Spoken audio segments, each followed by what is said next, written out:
The soft hum of conversation filled the golden-lit restaurant, the clinking of silverware and crystal glasses blending into a melody of refinement. In the midst of it all, the large double doors swung open, and every head seemed to turn just slightly, enough to notice a young woman stepping hesitantly into the room. Her clothes didn't belong in a place like this. A simple faded beige dress clung to her frame, clean but clearly worn. Her shoes had seen better days, and yet there was something about her, something graceful in the way she carried herself despite the whispers that followed her every step. If you believe in kindness, second chances, and the power of seeing people for who they truly are, make sure to like, comment, share, and subscribe, because this story might just change the way you look at people forever. Her name was Lena Hartwell, 22 years old, and the weight of the world had pressed on her shoulders long before she learned how to stand tall against it. She'd grown up in a quiet corner of Ohio, the daughter of a mechanic and a school secretary, living a life that was honest but hard. Her parents had passed away within a year of each other. Her father from an accident in his workshop, and her mother from the heartbreak that followed. Lena had come to the city with nothing but a duffel bag, an old dress, and a hope that refused to die. The blind date wasn't her idea. It was her friend Melissa who insisted she go. "You never know," Melissa had said, brushing off Lena's protests. "He's kind, successful, and he asked for someone genuine. That's you." Lena didn't have the heart to argue. She wasn't expecting love or miracles, just maybe a decent meal and a conversation that reminded her what it felt like to belong somewhere again.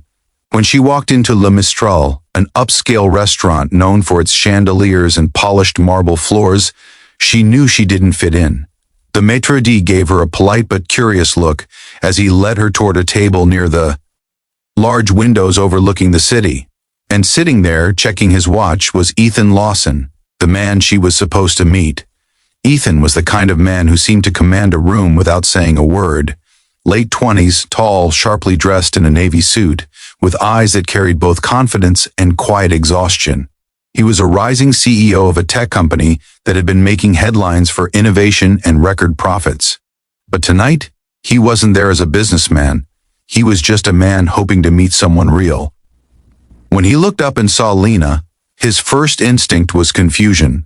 She wasn't dressed like anyone else who had ever walked into his world. For a moment, he thought there had been some kind of mistake.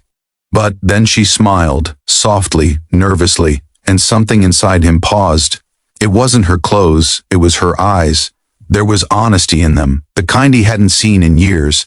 She sat down, apologizing quietly for being late, her voice trembling just slightly. Ethan found himself watching her, not because she was trying to impress him, but because she wasn't. Her hands were steady, but her knuckles showed the faint calluses of someone who worked hard. The hem of her dress had a small tear near the bottom, and yet every word she spoke carried warmth, a sincerity untouched by the polished world he lived in. The first few minutes were awkward. Ethan's curiosity fought against the instinctive judgment of the world he knew. But as the conversation unfolded, that judgment melted away.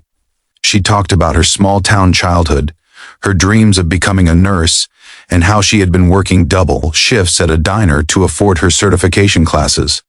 She laughed once, lightly saying, "I guess I'm not exactly a glamorous blind date." Ethan had smiled back, surprising himself when he said, "Maybe glamour's overrated." He didn't know why, but he wanted to hear more. There was something disarming about her, something painfully human.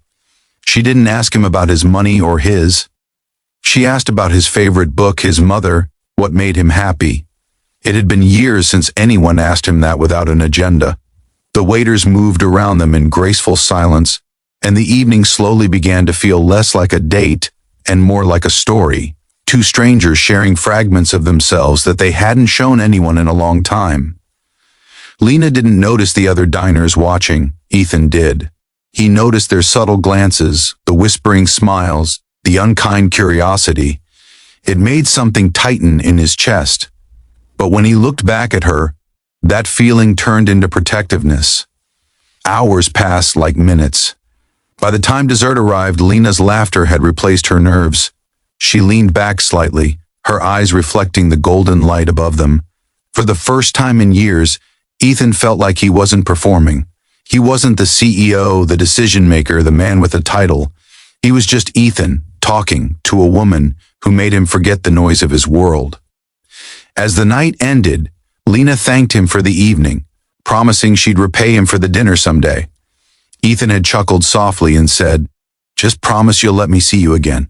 She hesitated, unsure if he meant it, but nodded. Days turned into weeks. They started seeing each other regularly. Coffee shops, park benches, even the small diner where she worked. Each meeting peeled away another layer of misunderstanding between their worlds. Ethan learned how hard she worked, sometimes sleeping barely 4 hours between shifts. Lena learned that beneath his wealth and success, Ethan carried loneliness so deep that he often didn't know what to do with it. But as their bond grew, so did the whispers. Ethan's business associates, his friends, even his sister began to question his judgment. "She doesn't belong in your world," one of them had said bluntly. And maybe, on paper, they were right. Lena didn't belong to boardrooms or champagne galas. She belonged to the world of struggle, of quiet. Victories no one applauded, yet Ethan couldn't imagine his world without her in it. Still, the pressure built. At a charity gala one evening, Lena arrived wearing a borrowed gown, still feeling out of place. She overheard two women near the bar whispering about her, how she was clearly after his money, how girls like her always find a way in. She smiled politely, excused herself, and slipped outside before Ethan could notice. He found her sitting alone, near the fountain, the sound of water hiding her silent tears. That night, Ethan didn't say much. He just sat beside her, letting the silence stretch before he finally said, "You make me see the world differently, Lena. Don't let anyone make you feel smaller than you are." And she didn't respond with words, but with a look that said she believed him, because no one had ever said that to her before. The turning point came months later when a storm hit the city and Lena was called in for a double shift at the diner. Ethan, worried for her safety, drove through flooded streets just to pick her up. He found her exhausted but still smiling as she wiped down the last table. That night, she told him something she hadn't told anyone, how after her parents died, she almost gave up on herself completely.